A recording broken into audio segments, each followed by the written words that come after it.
नमस्कार बच्चों, हाजिर है आपके गंगा अकेडमी परिवार में गंगा अकेडमी यूट्यूब चैनल के माध्यम से आज आपके बीच हाजिर हो चुके हैं। आज के सेशन में हम आज फिगर ऑफ स्पीच के बारे में आप सभी से चर्चा करेंगे, वार्तालाप करेंगे।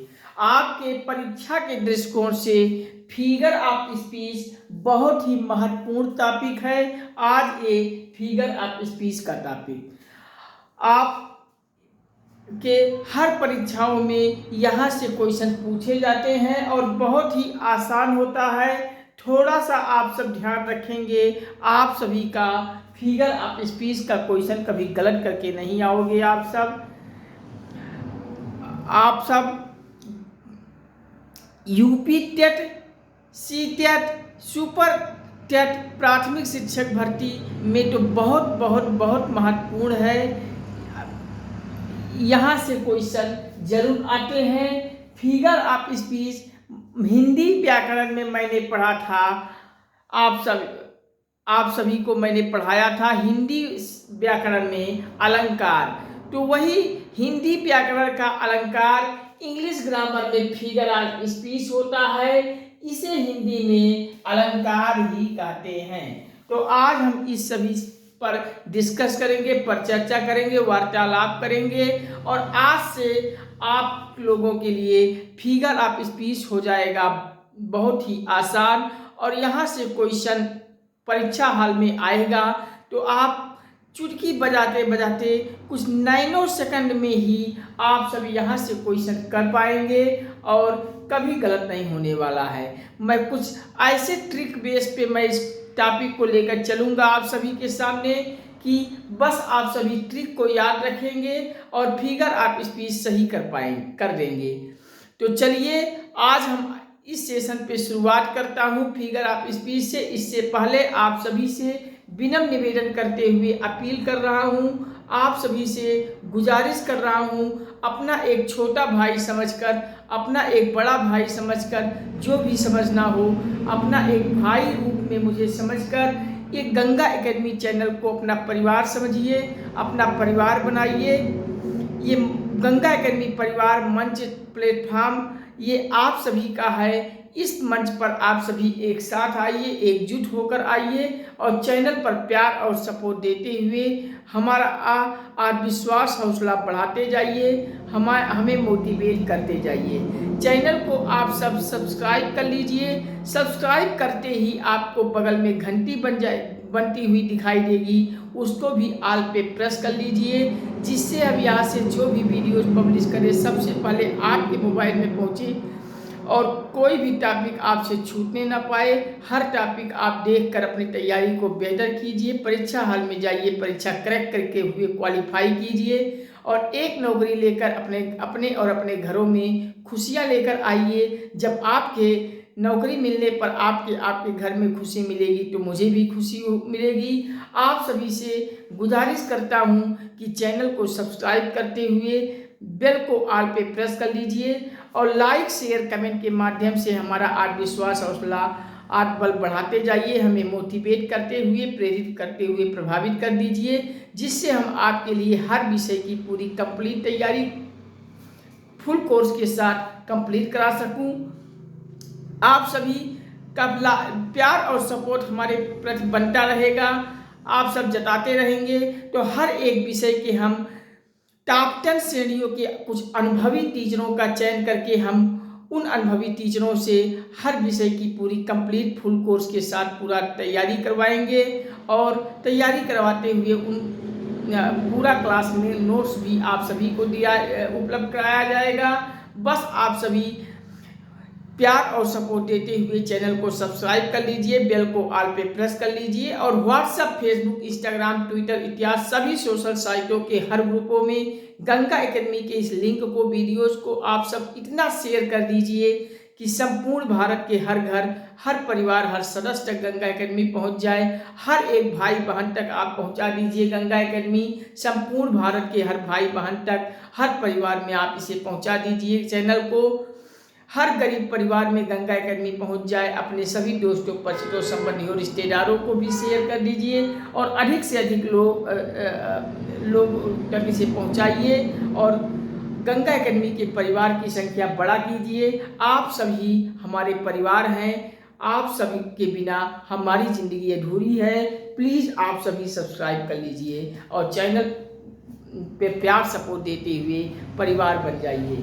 चलिए हम ज़्यादा समय नहीं वेस्ट करते हैं आप सभी का, सीधे आज के टॉपिक से जुड़ते हैं। Figure of speech. Figure of speech को हिंदी में कहते हैं अलंकार। मैंने हिंदी व्याकरण जब पढ़ा था, आप सभी को गंगा एकेडमी चैनल पर प्लेलिस्ट में आप सब जाएंगे तो गणित की सारी क्लासेस आपको अपलोड कर चुकी हैं। आपको हिंदी व्याकरण की भी वीडियो सारे कंप्लीट करके अपलोड कर दिया गया है। अब हम इंग्लिश का भी समापन करने चल रहे हैं। इंग्लिश समापन करने के बाद कोई दूसरा विषय फिर स्टार्ट करेंगे आप सभी के सामने। आप सभी प्लेलिस्ट में जाकर हर वीडियो को क्रम से वहाँ लगा हुआ है, क्रम से देखते हुए अपनी तैयारी को बेहतर कीजिए और उस हर टॉपिक से संबंधित प्रैक्टिस से अधिक अभ्यास कीजिए। कहीं कोई डाउट होता है तो आप सभी हमें कमेंट कीजिए, हम आपके हर डाउट को कमेंट में पढ़कर हम समाधान करेंगे। चलिए, हम हिंदी व्याकरण में जब पढ़ रहे थे तो वहाँ हमने अलंकार पढ़ा था। बोलिए बच्चों, अलंकार मैंने हिंदी व्याकरण में पढ़ा था कि नहीं पढ़ा था? तो अलंकार को ही हिंदी में जो अलंकार मैंने पढ़ा था उसी को हम हिंदी व्याकरण में फिगर ऑफ स्पीच कहते हैं। मैं अगर कहें आपसे कि figure of speech English grammar में कुल कितने होते हैं, तो आप सभी को पता होना चाहिए कि इंग्लिश ग्रामर में कुल फिगर ऑफ स्पीच की संख्या 8 होती है। 8 टाइप के फिगर ऑफ स्पीच होते हैं। हम अगर आपसे कहें कि कुल आठों ये फिगर ऑफ स्पीच जो 8 प्रकार के होते हैं, कौन कौन से होते हैं, सभी का नाम बताने के लिए आपसे कोई पूछे, परीक्षा हाल में पूछा जाए तो आपको पता होना चाहिए। पहला आप सिमिली बताएंगे, दूसरा मेटाफोर, तीसरा अल्ट्रेशन, चौथा हाइपरबोल, पांचवा पर्सनिफिकेशन और छठवां ऑक्सीमोरॉन और सातवां अपोस्ट्रोफी और आठवां अगर हम आपको पार्ट ऑफ स्पीच कहें तो ओनोमटोपोइया। हम सिमिली को उपमा पढ़े थे। हम हिंदी में उपमा अलंकार पढ़े थे कि नहीं पढ़े थे? बस वही उपमा अलंकार इंग्लिश में सिमिली कहते हैं। रूपक अलंकार में हिंदी में पढ़ा था, इसको इंग्लिश में मेटाफोर कहते हैं। अनुप्रास अलंकार जो हिंदी में पढ़ा था, इसे इंग्लिश फिगर ऑफ स्पीच में अल्ट्रेशन कहते हैं। अतिशयोक्ति अलंकार जो मैंने पढ़ा था, इसको पार्ट फिगर ऑफ स्पीच में हाइपरबोल कहते हैं। हम मानवीय कणर अलंकार जो पढ़ा था, इसको पर्सनिफिकेशन फिगर ऑफ स्पीच में कहते हैं। विरोधाभास अलंकार को ऑक्सीमोरॉन कहते हैं और संबोधन अलंकार को अपोस्ट्रोफी कहते हैं और ध्वनि सूचक अलंकार जो मैंने हिंदी में पढ़ा था उसको ओनोमटोपोइया कहते हैं। तो चलिए, इस फिगर ऑफ स्पीच में अलंकार, इंग्लिश के अलंकार के 8 टाइप को हम पढ़ लेते हैं, लिख लेते हैं, जिससे हमें हमारे दिमाग में हमेशा के लिए फिट हो जाए और यहाँ से क्वेश्चन आने वाले कभी गलत ना हो आज के बाद। तो चलिए, आप लिख लीजिए figure of speech. Figures of speech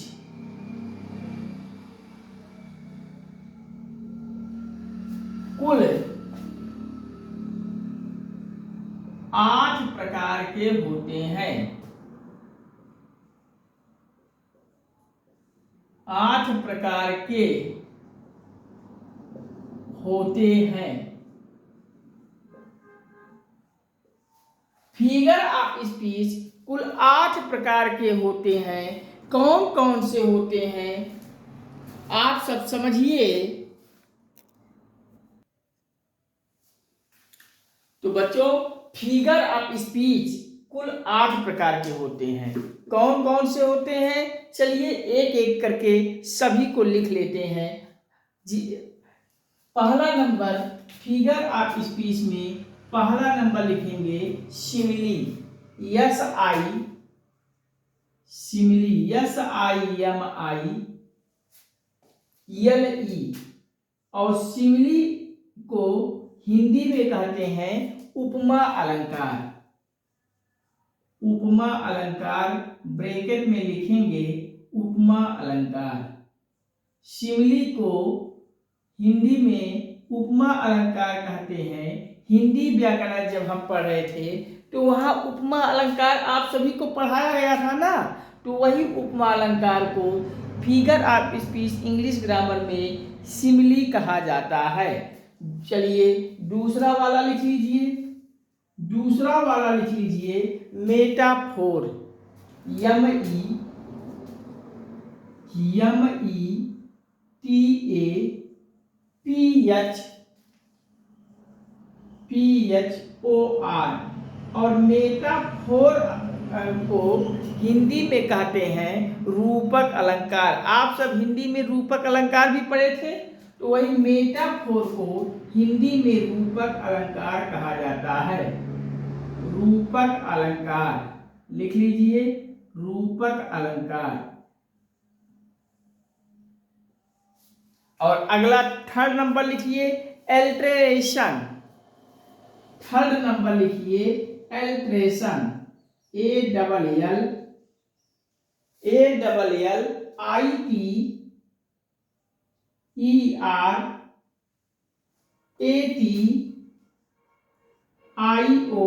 alteration को हिंदी में कहते हैं अनुप्रास अलंकार। अनुप्रास अलंकार।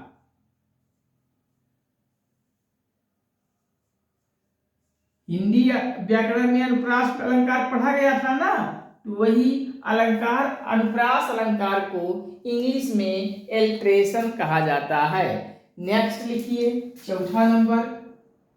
चौथा नंबर अलंकार, चौथा नंबर फिगर ऑफ स्पीच में लिख लीजिए हाइपरबोल। Hyperbole, HYPERBOLE।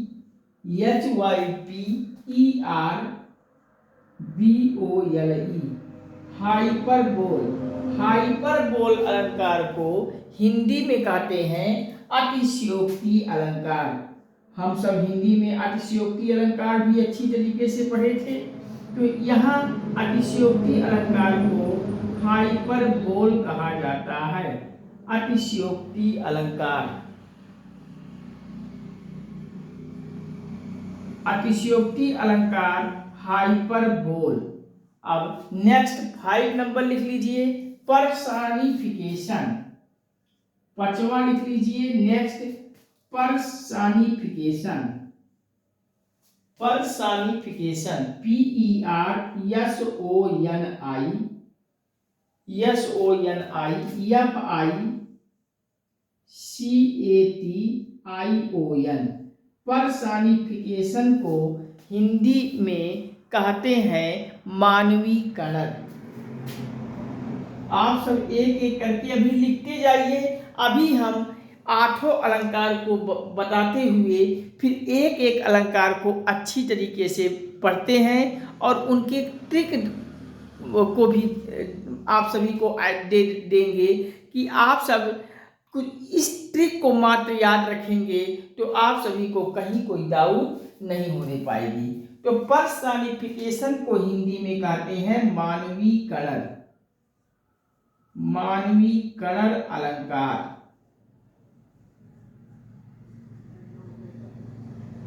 अलंकार। अब नेक्स्ट 6 वाला लिखिए।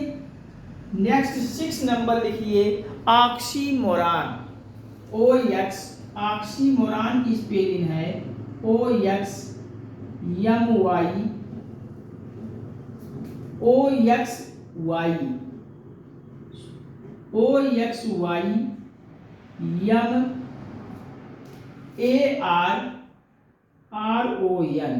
ऑक्सीमोरॉन को आप सब हिंदी में विरोधाभास कहते हैं।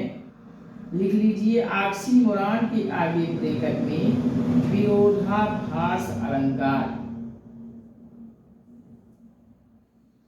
अलंकार। अब ऑक्सीमोरॉन को हिंदी में कहते हैं विरोधाभास अलंकार। नेक्स्ट 7 नंबर वाला अलंकार आप लिख लीजिए, figure of speech, apostrophe. Apostrophe APO STROPHE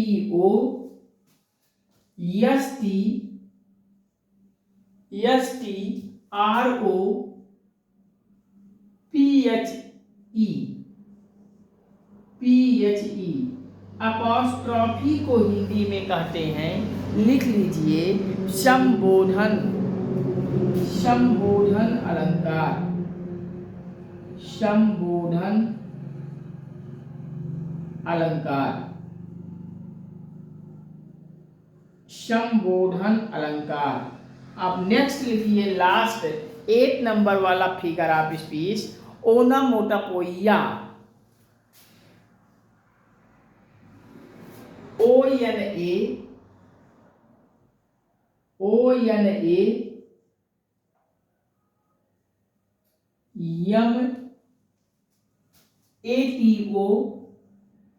ओनामोटोपोइया।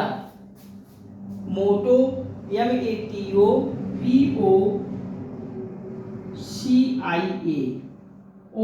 ओनामोटोपोइया को हिंदी में कहते हैं ध्वनि सूचक अलंकार।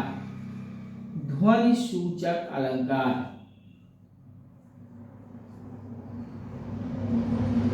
ध्वनि सूचक अलंकार। तो इस प्रकार से फिगर ऑफ स्पीच कुल 8 प्रकार के होते हैं। कौन कौन से होते हैं? पहला लिखेंगे सिमिली अलंकार। सिमिली का पहला लिखेंगे, सिमिली को हिंदी में उपमा अलंकार लिख लीजिए। दूसरा मेटाफोर। मेटाफोर को हिंदी में रूपक अलंकार लिखिए। अल्ट्रेशन, 3rd नंबर, अल्ट्रेशन को हिंदी में अनुप्रास अलंकार कहते हैं। चौथा हाइपरबोल। हाइपरबोल को हिंदी में अतिशयोक्ति अलंकार कहते हैं। पर्सनिफिकेशन को हिंदी में मानवीकरण अलंकार लिख लीजिए 5वें नंबर पर। और 6वां ऑक्सीमोरॉन। ऑक्सीमोरॉन को हिंदी में विरोधाभास कहते हैं। और 7वां अपोस्ट्रॉफी को हिंदी में संबोधन अलंकार कहते हैं। और नेक्स्ट लास्ट 8 नंबर वाला ओनामोटोपोइया। ओनामोटोपोइया को हिंदी में ध्वनि सूचक अलंकार कहते हैं। तो बच्चों, इस प्रकार से फिगर ऑफ स्पीच कुल 8 प्रकार के, 8 को मैंने आपको हिंदी में भी बताया, इंग्लिश में बताया। क्या कभी भूलेगा? आप सब कहेंगे नहीं भूलेगा। तो चलिए एक एक करके हम सारे अलंकार को और डीप में पढ़ते हैं। आप सब इतना याद कर लीजिए कि फिगर ऑफ स्पीच कुल 8 प्रकार के होते हैं। पहला सिमिली, दूसरा मेटाफोर, तीसरा अल्ट्रेशन, चौथा हाइपरबोल, 5वां पर्सनिफिकेशन, 6वां ऑक्सीमोरॉन, 7वां अपोस्ट्रॉफी और 8वां ओनामोटोपोइया। सिमिली को हिंदी में कहते हैं उपमा अलंकार। मेटाफोर को हिंदी में रूपक अलंकार। अल्ट्रेशन को हिंदी में अनुप्रास अलंकार। हाइपरबोल को हिंदी में अतिशयोक्ति अलंकार। पर्सनिफिकेशन को हिंदी में मानवीकरण अलंकार। ऑक्सीमोरॉन को विरोधाभास अलंकार। अपोस्ट्रॉफी को संबोधन अलंकार और ओनामोटोपोइया को ध्वनि सूचक अलंकार। क्या हम सब हिंदी वाले अलंकार में जब पढ़ा रहे थे तो ये सब नहीं पढ़ा था? बिल्कुल पढ़ा था। बस वही आप फिगर ऑफ स्पीच इस तरह से हिंदी में भी होते हैं और इंग्लिश में भी होते हैं। तो आप सब इन्हें लिख लीजिए, रट लीजिए। अब चलिए एक एक करके हम कुछ और डीप में जानकारी आप सभी को देते हैं और कुछ ट्रिक बेस से हम आप सभी को समझाएंगे कि आप सब ऐसे ट्रिक को याद रखेंगे। अगर ट्रिक में आपको मिला तो कुछ ऐसे वर्ड हम आपको देंगे।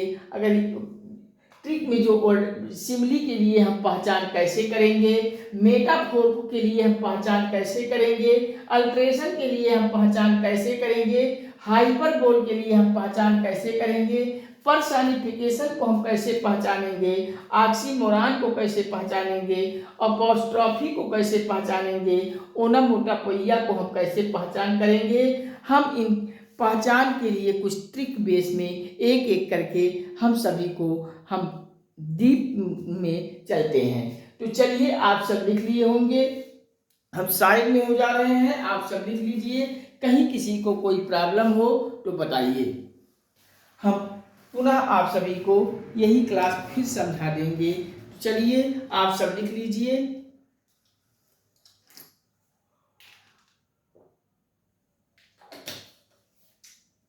चलिए, आप सब लिख लिए होंगे। अब हम करते हैं इरेज, और पहला हेडिंग डालिए सिमिली।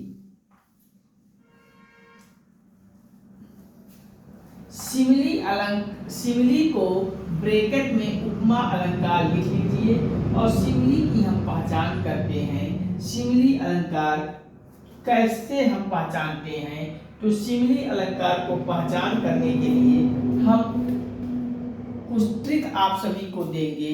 अगर आपको ट्रिक में याद रखेंगे तो आपको सिमिली अलंकार पहचानने में कहीं कोई डाउट, कोई दिक्कत, कोई परेशानी नहीं होने पाएगी।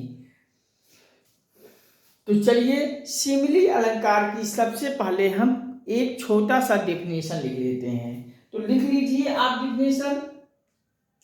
Comparison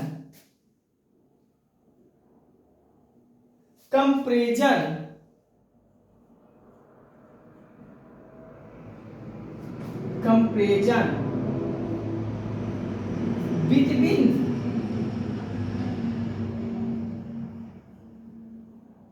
to different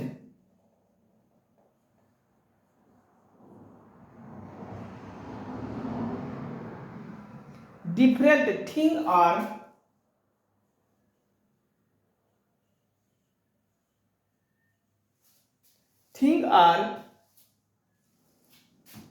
unlike object.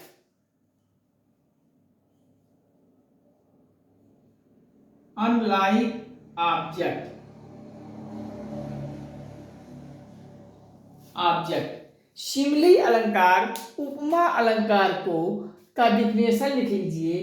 Comparison between two different thing और अनलाइक ऑब्जेक्ट। कहने का तात्पर्य है, जब किसी दो चीजों का तुलना किया जाता है, अगर दो चीजों की तुलना की कराई जा रही है तो वहाँ सिमिली कहलाएगा, उपमा कहलाएगा। आप सब हिंदी वाले व्याकरण में जब हम अलंकार पढ़ा रहे थे तो वहाँ दो चीजों की तुलना में हम उपमा पढ़ाया था कि नहीं पढ़ाया था, ट्रिक में साथ से नोट कराया था। तो वही जब दो चीजों की तुलना किया जा रहा है तो वहाँ सिमिली होता है।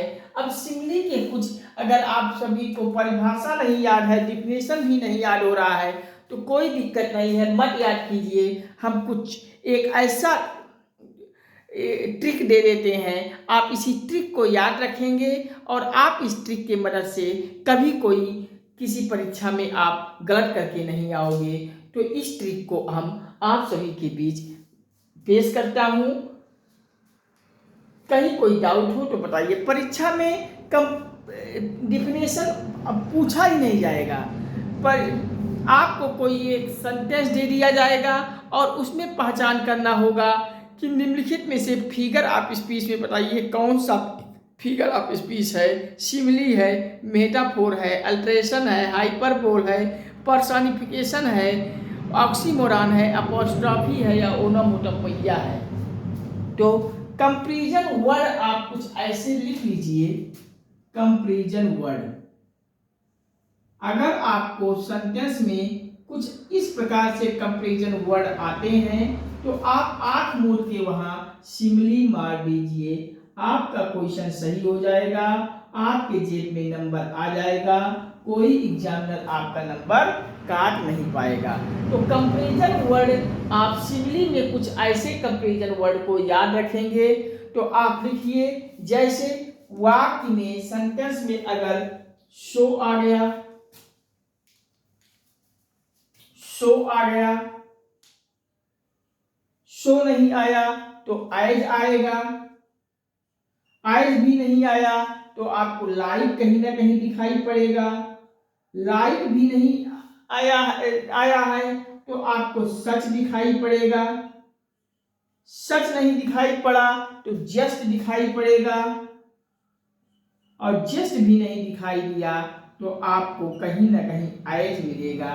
इस प्रकार से अगर किसी सेंटेंस में आपको फिगर ऑफ स्पीच पता करना है तो आपको वहां सेंटेंस में सो एज, लाइक, सच, जस्ट एज में से कुछ भी कहीं दिखे तो आप आंख मूंद कर सिमली मार के आएंगे, उपमा अलंकार मार के आएंगे, आपका क्वेश्चन सही होगा, गलत नहीं होगा। जैसे एग्जाम्पल लिख लीजिए,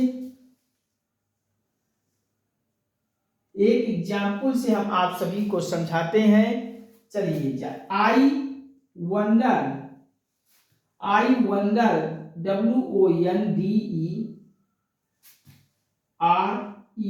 wondered, I wonder,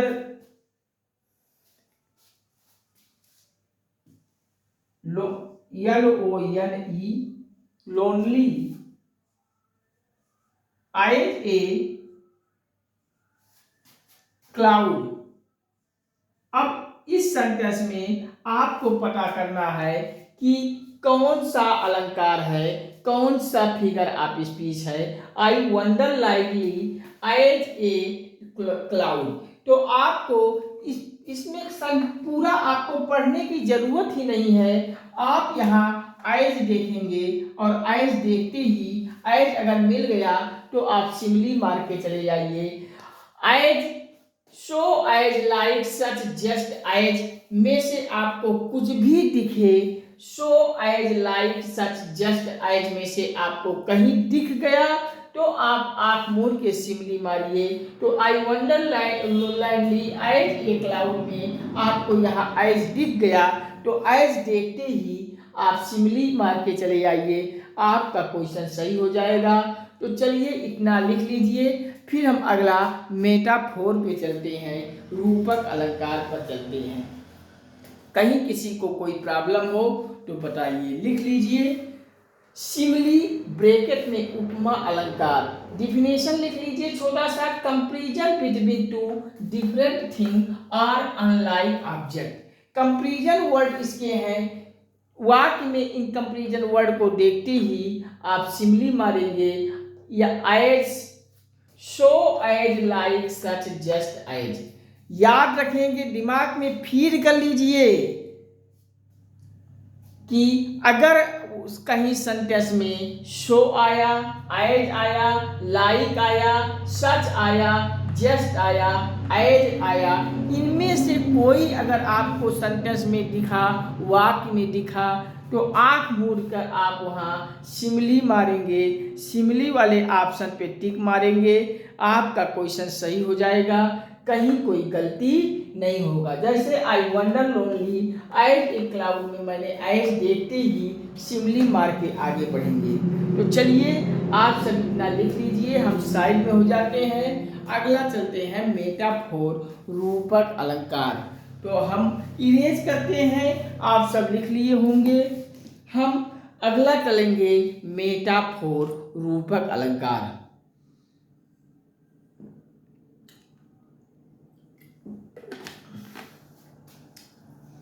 तो चलिए आप सब लिख लिए होंगे, अब हम इरेज करते हैं।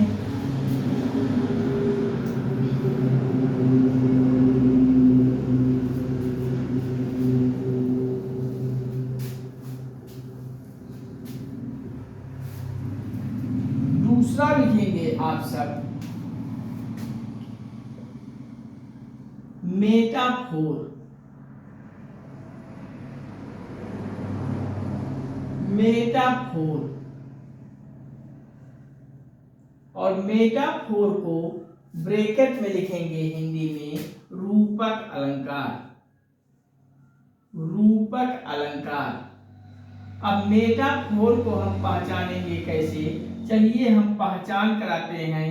पहचान कराने से पहले हम एक छोटा सा डिफिनेशन आपको दे देते हैं। डिफिनेशन इस मेटाफोर रूपक अलंकार में आप ब्रैकेट में लिख सकते हैं इम्प्लाइड सिमिली, ब्रैकेट में इसे लिख लीजिए implied simile.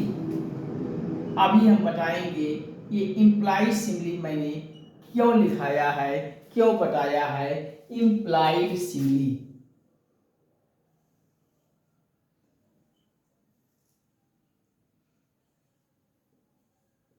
Implied simile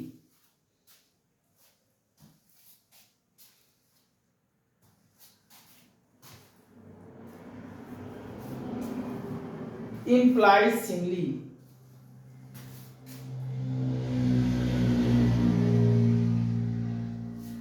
implied simile तो मेटाफोर की डिफिनेशन में आप लिख लीजिए comparison between, comparison between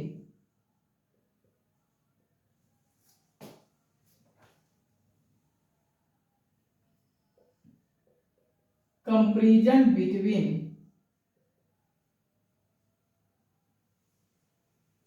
two things, TO2 नहीं TWO, two things, two things but no comparison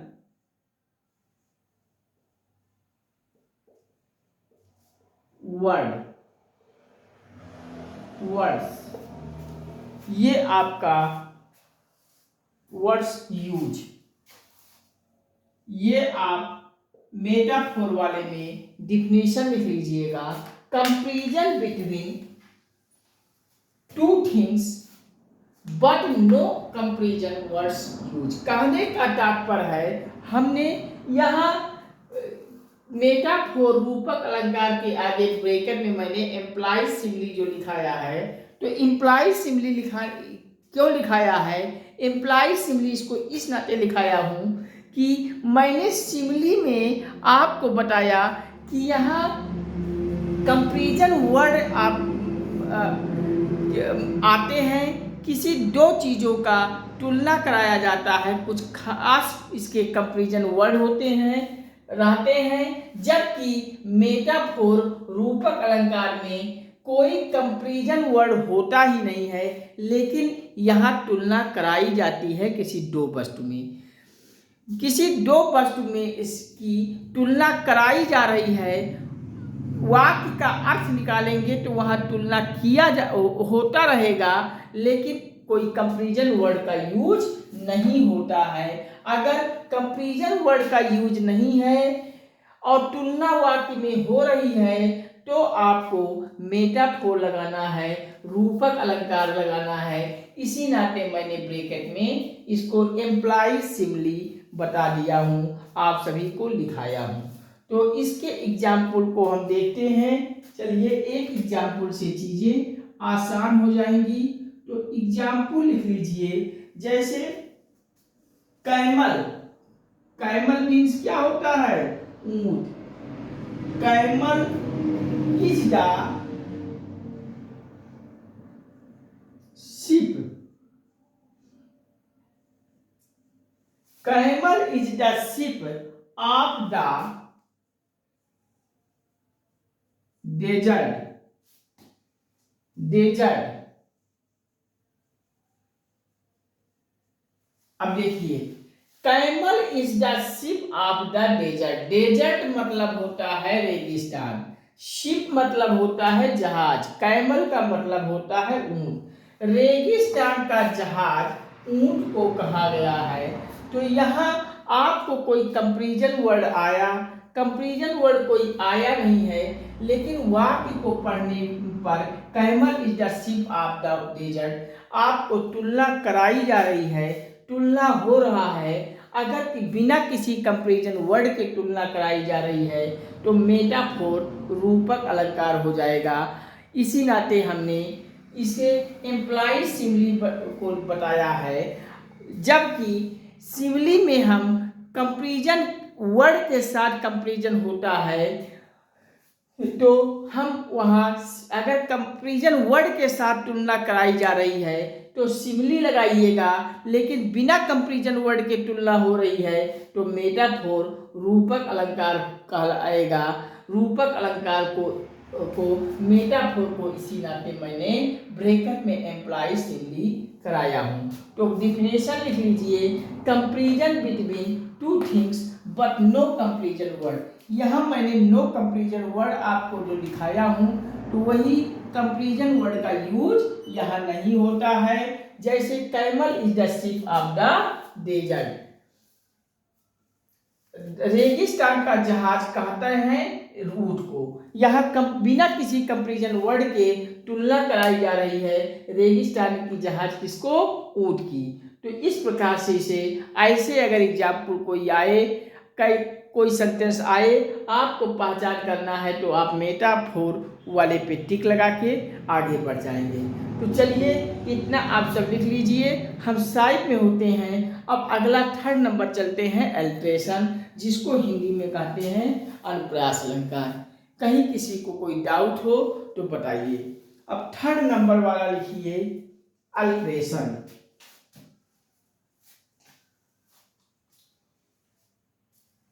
third number लिखिए, थर्ड नंबर अल्ट्रेशन,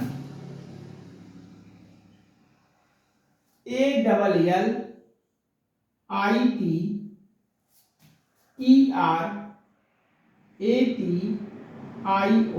अल्ट्रेशन को हिंदी में कहते हैं अनुप्रास अलंकार।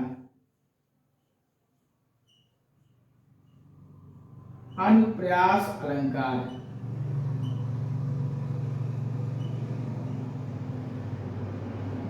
अब अल्ट्रेशन को हिंदी में कहते हैं अनुप्रास अलंकार। मैंने हिंदी में, हम लोग जब हिंदी के अलंकार में अनुप्रास अलंकार पढ़ा था तो वहाँ क्या पढ़ा था, कोई एक ही वर्ण की आवृत्ति बार बार होती है तो वहाँ अनुप्रास अलंकार को मैंने पढ़ा था। जैसे चंदू के चाचा ने चांदनी रात को चांदी के चम्मच से चटनी चटाई। यहाँ शुरुआत में चा चा चा का रिपीटेशन हमेशा हो रही है, कई बार हो रही है, तो इस नाते मैंने अनुप्रास अलंकार को वहाँ बताया था। तो बस वही सेम यहाँ अल्ट्रेशन का भी पहचान करना है। यहाँ इंग्लिश वर्ड में आपको आप देखेंगे, जैसे वहाँ चंदू के चाचा में चाचा आ रहा है तो वहाँ भी आपको कोई एक आपको बार बार रिपीटेशन होगा। बार बार रिपीटेशन वर्ण की होती है तो अल्ट्रेशन होता है, अनुप्रास अलंकार होता है। तो इसके परिभाषा में लिख लीजिए, having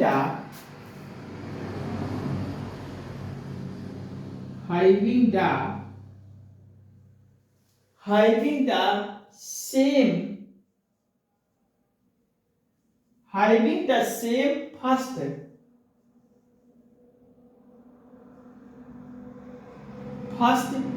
consonant sound,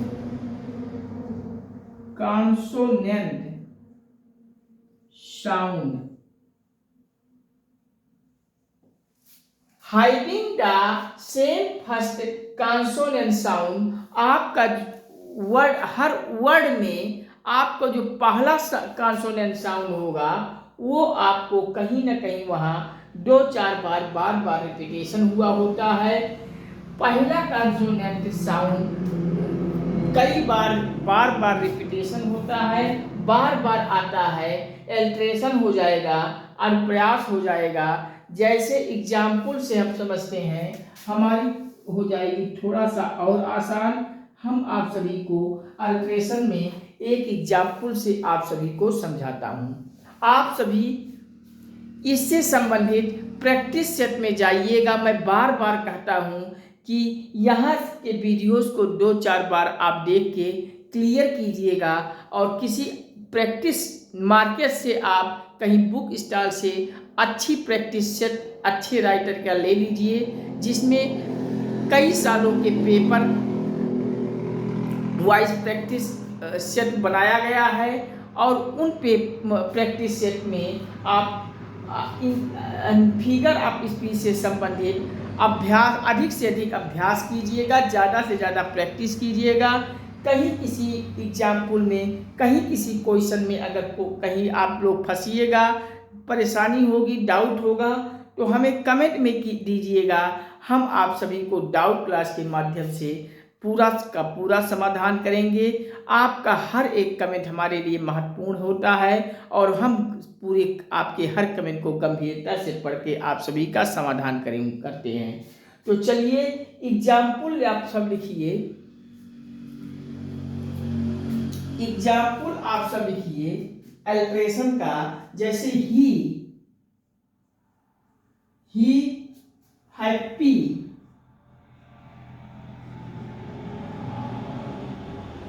he happy helped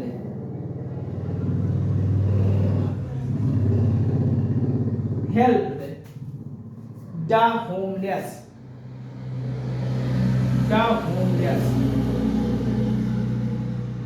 अब यहाँ आपको देखना है ही हैप्पी हेल्प द होमलेस में क्या रिपीटेशन आ रहा है। मैंने डिफिनेशन में बताया having the same first consonant sound. तो कॉन्सोनेंट साउंड में पहला देखिए यच यहाँ भी आया, यच यहाँ भी आया, यच यहाँ भी आया, यच यहाँ भी आया। ये जो यच यच यच की बार बार रिपीटेशन हो रहा है, कई बार आ रहे हैं शुरुआत में, तो इसी से आपको पहचान कर लेना है और पहचान करते ही आप ऑप्शन पे जाइए और अल्ट्रेशन मार के, अनुप्रास अलंकार मार के आगे बढ़ जाइए। आपका क्वेश्चन सही हो जाएगा, आपके जेब में नंबर मिल जाएगा। तो चलिए इतना आप सब लिख लीजिए, फिर हम चलते हैं हाइपरबोल पर। नेक्स्ट हाइपरबोल पर मैं आप लिखिए मेटाफोर रूपक अलंकार, implied simile, comparison between two things but no comparison word use. बिना किसी कंपैरिजन वर्ड के आपका अगर वाक्य दिया है, तुलना हो रही है उसमें, तो मेटाफोर लगाएंगे। जैसे camel is the ship of the desert में देखिए कंपैरिजन वर्ड कोई नहीं आया है, लेकिन तुलना कराई जा रही है। रेगिस्तान का जहाज ऊंट से कराई जा रही है, कोई कंपैरिजन वर्ड नहीं दिया है, मेटाफोर आ जाएगा। अगला आप लिखिए अल्ट्रेशन। अल्ट्रेशन को हिंदी में अनुप्रास अलंकार कहते हैं। डिफिनेशन लिखिएगा हैविंग द सेम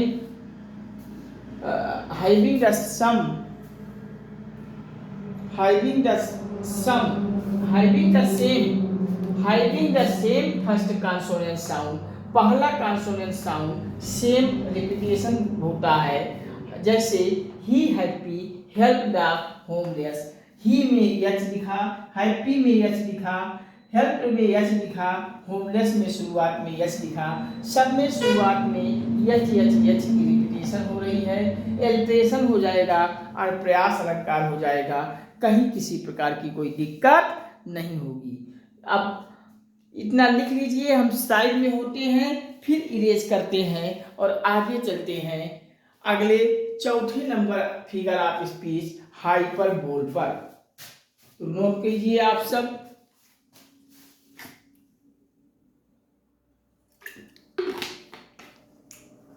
तो चलिए आप सब लिख लिए होंगे, अब हम करते हैं erase.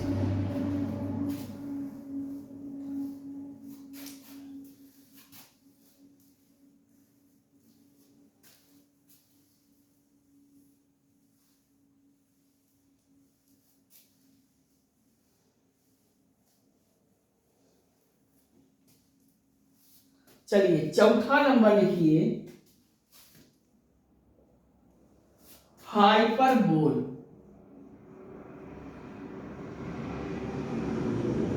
Hyperbole,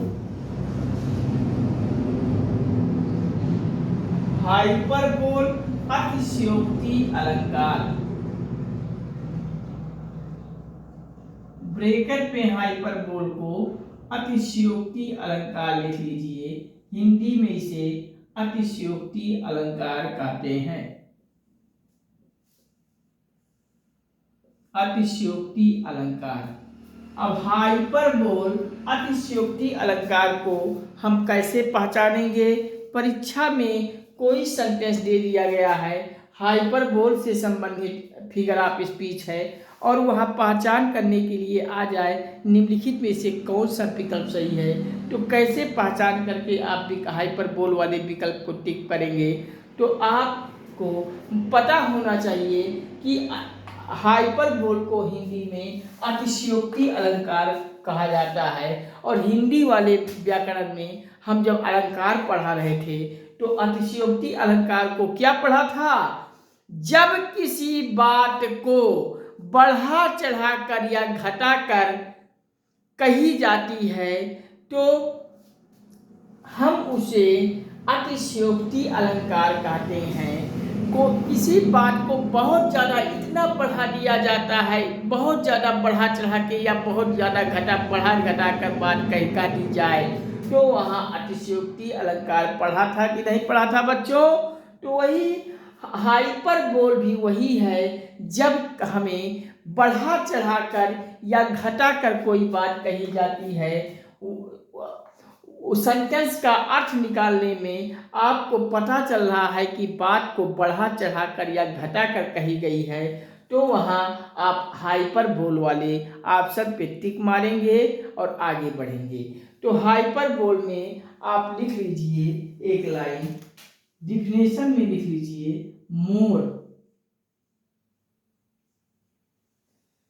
more than required,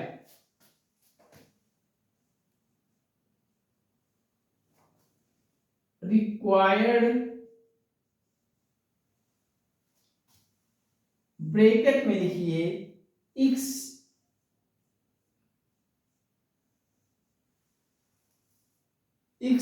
जी EXAGGERATION,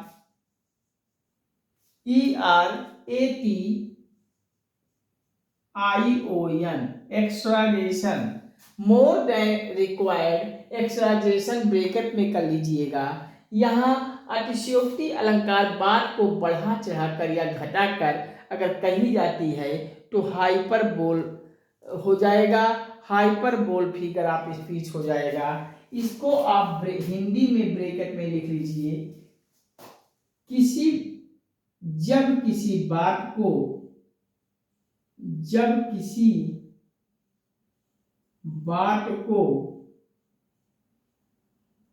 बहुत ज्यादा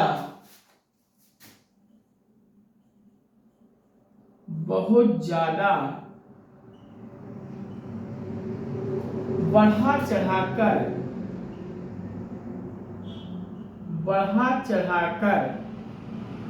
अथवा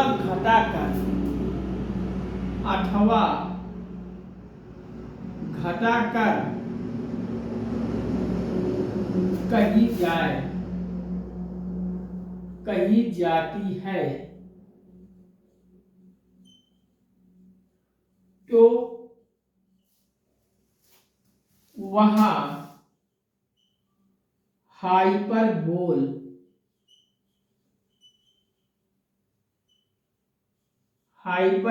फिगर ऑफ स्पीच कहलाता है। जब बात को बहुत बढ़ा चढ़ाकर या घटाकर कही जा रही है तो वहाँ फिगर ऑफ स्पीच कौन सा होगा? हाइपरबोल होगा।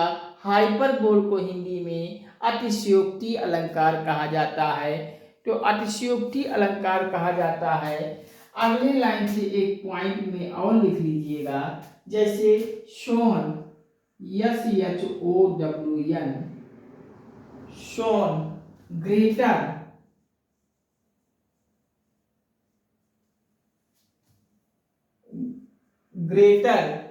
or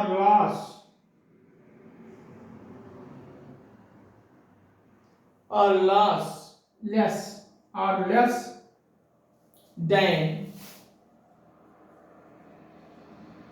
really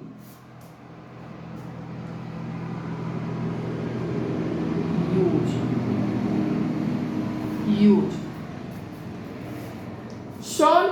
are less than really use. Example इसको लिख एक एग्जाम्पल देकर हम आप सभी को पहचान करवाते हैं हाइपरबोल की। तो हाइपरबोल का एक एग्जाम्पल भी नोट कर लीजिए, जिससे आप सभी को पहचान करने में कहीं कोई दिक्कत ना हो।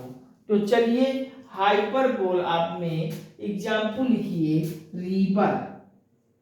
आप सभी को पता होगा कि रिवर मीन्स होता है नदी। Reverse of blood,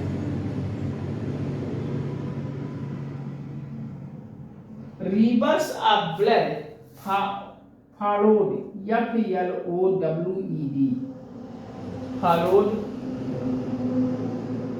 in the battle।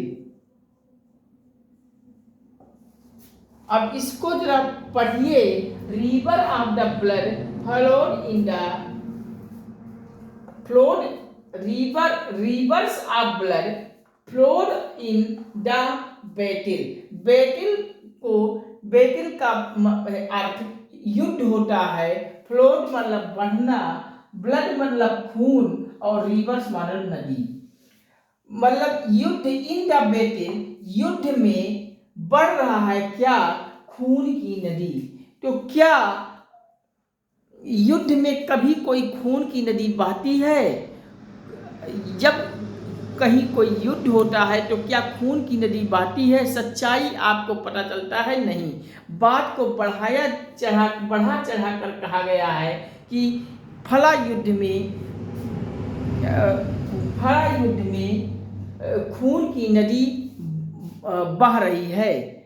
हम इतिहास में अगर देख लें तो तमाम युद्ध है, चंदेरी का युद्ध ले लीजिए, पानीपत का युद्ध ले लीजिए, चंदावर का युद्ध ले लीजिए, तमाम इस प्रकार के युद्ध में अगर हम कहें कि खून की नदी बह रही है, तो क्या किसी युद्ध में खून की नदी बही थी? कहीं आप सब खून की नदी को पढ़े थे? ये एक वाक्य में बात को बढ़ा चढ़ा कर कही जा रही है कि युद्ध में खून की नदी बह रही है, जबकि खून की नदी बहती नहीं है। इससे बात को बढ़ा चढ़ा कर कहा गया है। तो जब किसी वाक्य में बात को बढ़ा चढ़ा कर कही जा रही है तो आपको आंख मूंद कर हाइपरबोल लगाना है, अतिशयोक्ति अलंकार लगाना है। जब किसी बात को बहुत बढ़ा चढ़ाकर, बहुत ज्यादा बढ़ा चढ़ाकर या घटाकर कही जाती है तो हाइपरबोल कहलाता है। इस प्रकार से इसको लिख लीजिए, फिर हम आगे चलते हैं अगले पे। कहीं किसी को कोई दिक्कत हो तो बताइए। चलिए आप सब लिख लिए होंगे, हम अब आगे चलते हैं नेक्स्ट पर्सनिफिकेशन पर।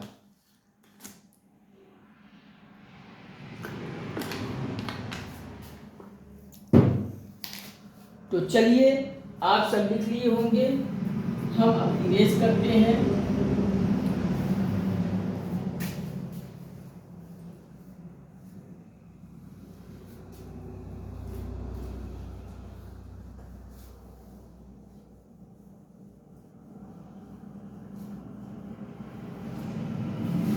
पर्सनिफिकेशन, पचवा लिखेंगे आप सब, पर्सनिफिकेशन। पचवा फिगर आप इस पीस लिखिए, पर्सनिफिकेशन।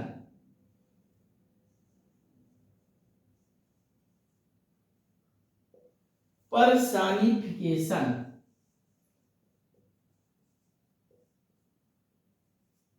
पर्सनिफिकेशन मानवीकरण। हिंदी में पर्सनिफिकेशन को मानवीकरण कहते हैं। तो पर्सनिफिकेशन के आगे ब्रैकेट में आप सब मानवीकरण भी लिख लीजिए। हिंदी में हम मानवीकरण अलंकार पढ़े थे। क्या पढ़े थे कि मानवीकरण अलंकार हुआ होता है जहां हम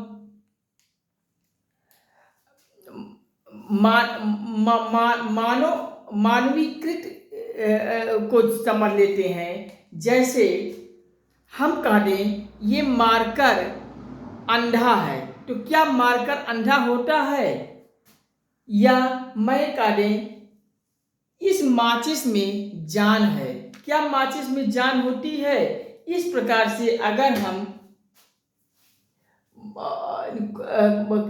किसी में मानव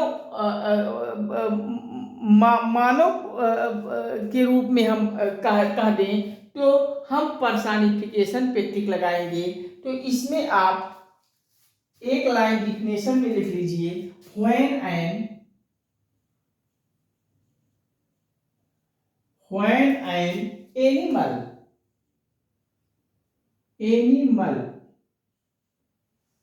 animal bird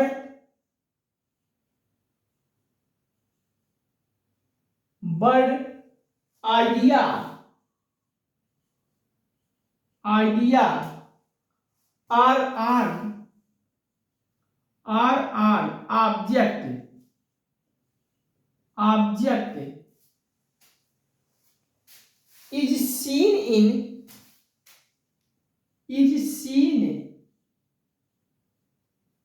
is seen in human term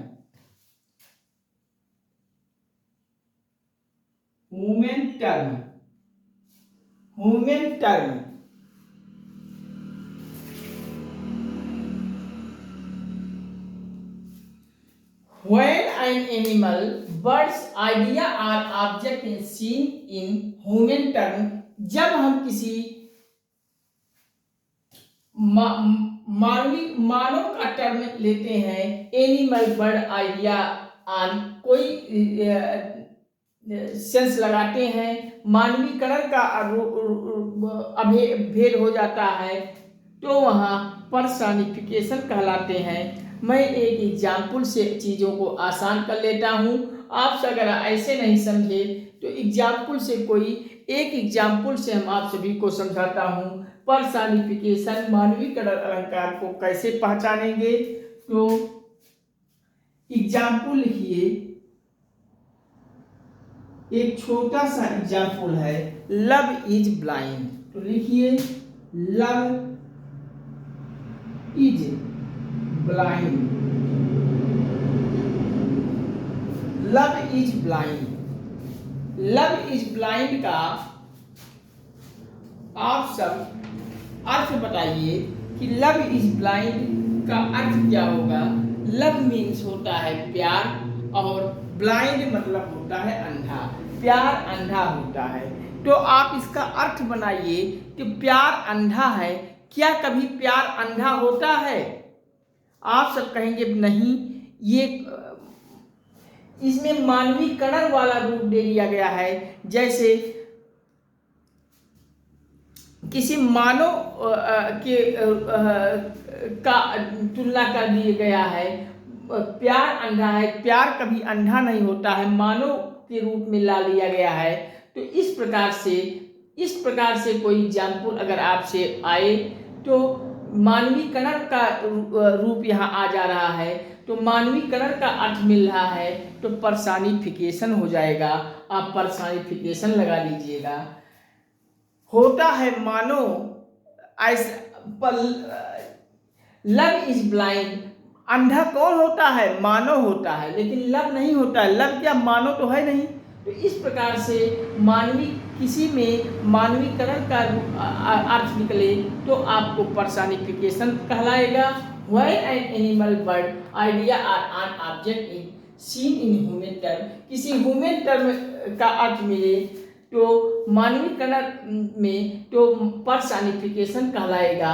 love is blind. Love is blind, प्यार अंधा होता नहीं है, लेकिन मानवीकरण का अर्थ मिल रहा है, तो आपको पर्सनिफिकेशन लगाएंगे। कहीं किसी को कोई दिक्कत हो तो बताइए, हम पुनः आप सभी को समझाएंगे। इस प्रकार से आप पर्सनिफिकेशन को सही कीजिए। कहीं किसी को कोई दिक्कत हो तो बताइए।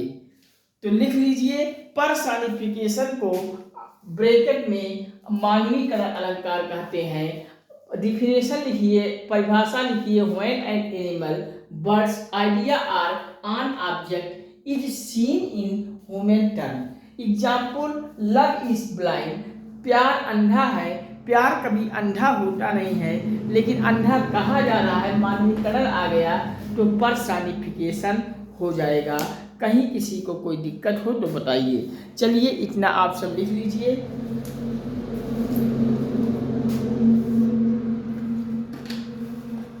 तो चलिए आज के सेशन को हम यहीं पे समाप्त करते हैं। इसके आगे हम आप सभी को अभी फिगर ऑफ स्पीच में मैंने 5 तक पढ़ा। फिगर ऑफ स्पीच में 6वां 7वां 8वां 3 फिगर ऑफ स्पीच रह गए हैं। इसको हम वीडियोस बड़ा हो जा रहा है, लंबा हो जा रहा है, आप सब लंबा वीडियो देखने में बोर होंगे। इस नाते मैं 6 और 7 और 8 ऑक्सीमोरॉन, अपॉस्ट्रॉफी और ओनामोटोपोइया फिगर ऑफ स्पीच को अगले सेशन में लेकर आता हूं बहुत जल्द आप सभी के बीच। फिर वहां बताते हैं और इस तीनों को समाप्त करते हुए हम कुछ प्रैक्टिस भी आप सभी को कराएंगे, जिससे आप सभी को कहीं कोई दिक्कत, कोई प्रॉब्लम ना हो। तो चलिए आप सभी के साथ आज का सेशन इतना ही।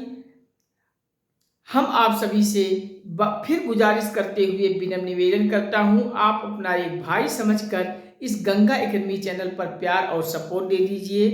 हमारा आत्मबल, आत्मविश्वास, हौसला बढ़ा दीजिए। हमें मोटिवेट करते हुए प्रेरित कर दीजिए लाइक, शेयर, कमेंट से। और चैनल को आप सब सब्सक्राइब करके बेल को ऑल पे सेट कर लीजिए, जिससे हर वीडियो आपको निरंतर समय समय पे मिलता रहे। जैसे ही पब्लिश किया जाए तुरंत आपको वीडियो मिल सके। सब्सक्राइब करते ही बगल में घंटी बन जाएगी, उसको भी ऑल पे सेट कर लीजिए। और गंगा एकेडमी के वीडियोस को, लिंक को व्हाट्सएप, फेसबुक, इंस्टाग्राम, ट्विटर इत्यादि सभी सोशल साइटों के हर ग्रुपों में से शेयर कर दीजिए। अपने सभी दोस्तों, परिचितों, संबंधियों, रिश्तेदारों को आप सब हर ग्रुपों में से शेयर कर दीजिए। और इतना शेयर कर दीजिए कि संपूर्ण भारत के हर घर, हर परिवार, हर सदस्य तक गंगा एकेडमी पहुंच जाए। हर गरीब भाई बहन तक गंगा एकेडमी पहुंच जाए। संपूर्ण भारत के हर परिवार में हर भाई बहन तक गंगा एकेडमी पहुंच जाए, जिससे आप सभी को किसी भी सरकारी नौकरी की तैयारी के लिए कहीं भटकना ना पड़े, किसी शहर में कमरा लेकर ना पढ़ना पड़े। आप सब अपने घरों से गंगा एकेडमी के चैनल से जुड़कर हर एक विषय की पूरी कंप्लीट तैयारी फुल कोर्स के साथ कर सकेंगे। मात्र गंगा एकेडमी के सबको सब्सक्राइब करते हुए आप सभी इस गंगा एकेडमी मंच पर, प्लेटफॉर्म पर प्यार और सपोर्ट देते जाओगे तो हर एक विषय के हम टॉप 10 श्रेणियों में से हम कुछ अनुभवी टीचरों का चयन करके हम उन अनुभवी टीचरों का भी क्लास देंगे। पूरा पीडीएफ भी हम आपको देंगे, पूरा कोर्स कंप्लीट कराएंगे। बस आप सभी अब देर मत कीजिए, चैनल को सब्सक्राइब कर लीजिए। आप सभी से विनम्र निवेदन करते हुए गुजारिश करता हूं, आप सभी से हाथ जोड़ रहा हूं। आप सभी चैनल को सब्सक्राइब कर लीजिए और बेल को ऑल पे सेट कर दीजिए। लाइक, शेयर, कमेंट से हमें मोटिवेट कीजिए, प्रेरित कीजिए। हमारा आत्मबल, हौसला, विश्वास बढ़ाते जाइए। हम जल्द ही आप सभी के लिए हर विषय के सुपर स्टार अनुभवी टीचरों का चयन करके क्लासेस दूंगा। बस आप सभी सपोर्ट करें, चैनल को प्यार और सपोर्ट देते जाइए। हम आप सभी के प्यार और सपोर्ट का भूखा हूँ। आप सभी प्यार और सपोर्ट आप सभी का रहेगा तो गंगा एकेडमी पर संपूर्ण भारत के हर एक क्षेत्र की सभी प्रतियोगी परीक्षाओं की हम तैयारी कराएंगे। और यहाँ से सब कुछ निःशुल्क आपको पूरा फुल कोर्स के साथ उपलब्ध कराया जाएगा। चलिए ठीक है, आज के सेशन में इतना ही। इसके बाद हम अगले सेशन में बहुत जल्द आप सभी से फिर जुड़ता हूँ। तब तक के लिए नमस्कार, thank you watching for this video. जय हिंद, वंदे मातरम, हर हर महादेव, हर हर गंगे, जय श्री राम, जय राधे बच्चों, राधे राधे बच्चों, जय श्री राम, नमस्ते।